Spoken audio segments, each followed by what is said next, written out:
pouvoir aller voter l'empereur. Est-ce que la Côte d'Ivoire vote un président ou bien la Côte d'Ivoire vote un empereur? C'est cette question-là que je voudrais vraiment vous poser, que vous puissiez répondre avec moi. À mon humble avis, après plusieurs recherches, il me dit que le système politique que nous avons nous cause beaucoup de difficultés, qu'il faut penser à un autre système politique.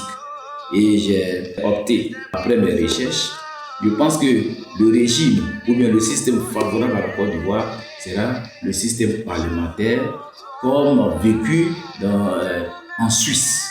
En Suisse, nous avons une décentralisation du pouvoir. Il n'y a pas un homme fort dans le pouvoir. Et nous avons des régions autonomes, nous avons des communes autonomes. Et c'est dans ces régions, vous allez voir qu'il y a la démocratie.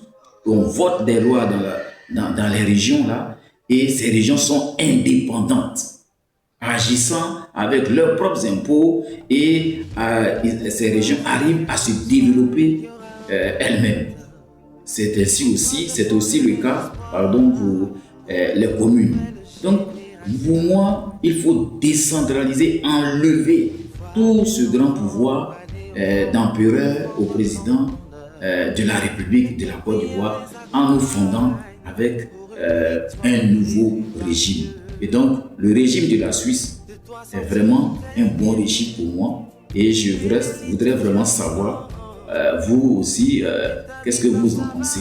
Mais si nous n'arrivons pas et que nous voulons garder encore ce mot président qui nous plaît peut-être, nous pouvons passer au régime des États-Unis. Voici un régime qui est fédéral. Il y a 52 États là. Il ne peut pas prendre une décision sur un État. Lui seul, il ne peut pas parce que l'État est mieux gouverné et l'État a ses lois.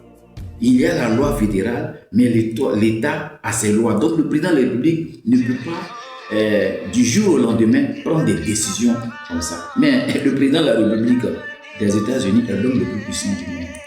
Mais il n'est pas l'homme le plus puissant des États-Unis à cause des lois et des institutions qui sont fortes. Il n'est pas l'homme le plus puissant des États-Unis. C'est pourquoi il est puissant. Parce que là-bas, il y a une certaine liberté démocratique, mais on a un État libre qui permet aux individus de travailler dans un capital.